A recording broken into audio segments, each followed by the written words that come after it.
shalom, shalom, shalom. Haleluya, haleluya. Puji Tuhan. Tuhan Yesus baik dalam hidup kita, amin. Dia telah memberkati kita satu hari lagi, Jumat tanggal 26 Agustus tahun 2022. Ini adalah sebuah anugerah yang harus bisa kita jalani dengan penuh tanggung jawab di hadapan Tuhan.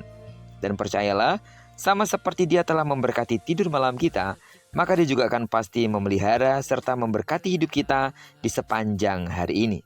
Hari ini kita akan kembali melanjutkan pembacaan Alkitab satu hari satu pasal sebelum kita lebih jauh melakukan semua kegiatan dan aktivitas kita sepanjang hari ini. Dan puji Tuhan, kita telah menyelesaikan pembacaan kitab Yeremia dan saya begitu yakin 52 hari yang sudah kita lewati bersama kitab Yeremia memberikan kita berkat-berkat rohani, pesan-pesan yang sangat pribadi dari Tuhan juga tentunya. Dan mulai hari ini sampai 5 hari ke depan, kita akan melanjutkan pembacaan ini dari kitab Ratapan. Dan saya juga begitu yakin, kita akan sangat diberkati dari pembacaan ini dan akan membuat kita semakin berakar kuat di dalam firman dan bertumbuh di dalam kasih Allah, serta semakin serupa dengan gambaran Kristus sebagaimana yang Tuhan kehendaki bagi hidup kita. Amin. Jadi, baiklah. Kita akan membaca pasal pertama dari kitab Ratapan, ayat yang pertama sampai dengan ayat yang ke-22.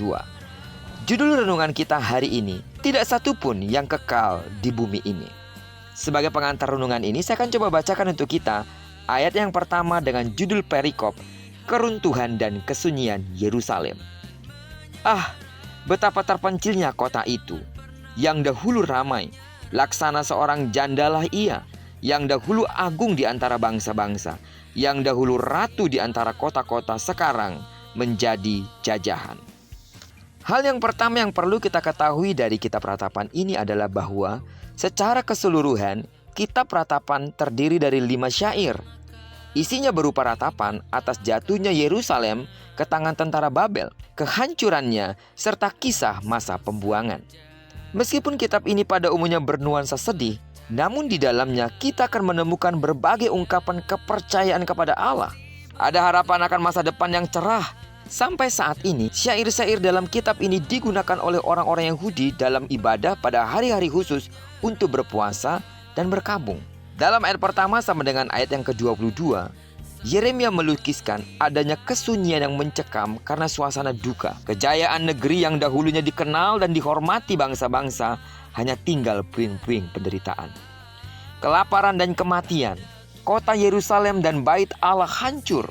Raja-raja dan para pangeran dibunuh dan ditawan, serta umat mengalami penghinaan dari para musuhnya. Bangsa-bangsa yang tadinya berteman dengan mereka sekarang acuh tak acuh, bahkan mencibir nasib mereka. Semuanya ini terjadi karena dosa yang telah dilakukan oleh bangsa Yehuda. Mereka memberontak terhadap Tuhan dan kebenarannya. Para pemimpin mereka menjalankan pemerintahan secara tidak bertanggung jawab.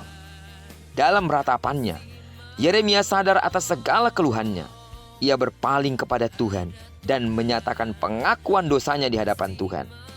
Yeremia mengakui kebesaran dan kuasa Tuhan. Ia memohon agar Tuhan membawa umat kembali kepadanya untuk diperbaharui. Namun Yeremia juga memohon agar hukuman yang Tuhan telah lakukan kepada mereka, hukuman itu juga menimpa bangsa Babel. Sidang jemaat Tuhan, dalam ratapan Yeremia ini kita belajar bahwa kejayaan itu tidak kekal adanya. Ada saatnya semuanya hancur dan yang tersisa hanyalah kepedihan yang mendalam. Segala yang kita miliki, jabatankah, uangkah, atau semua kemuliaan-kemuliaan jasmani, semuanya tidaklah pernah bisa bersifat kekal. Ada saatnya semuanya hancur, bahkan mungkin meninggalkan kita. Apa yang terjadi atas bangsa Yehuda, segala yang mereka miliki hanyalah kepedihan yang mendalam sekarang.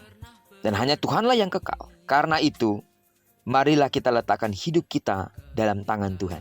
Dan terus bertekad untuk tidak mengandalkan manusia, untuk tidak mengandalkan harta, untuk tidak mengandalkan kekayaan dan kehormatan, serta untuk tidak mengandalkan kekuasaan yang kita miliki.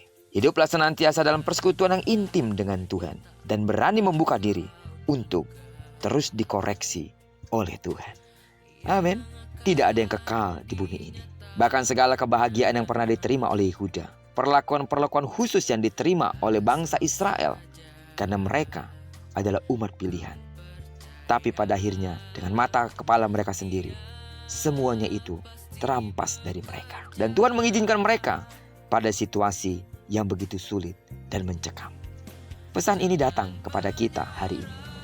Tidak ada sesuatu pun yang patut kita pertahankan atas apa yang kita miliki saat ini. Karena bisa saja semuanya diambil oleh Tuhan dengan caranya. Yang perlu kita lakukan, berserah terus kepada Tuhan. Apapun yang Tuhan izinkan terjadi dalam hidup kita, Dia tidak pernah mengizinkan itu untuk menghancurkan kita. Dia izinkan itu untuk memurnikan kita. Karena kita sedang dipersiapkan untuk kemuliaan kekalnya.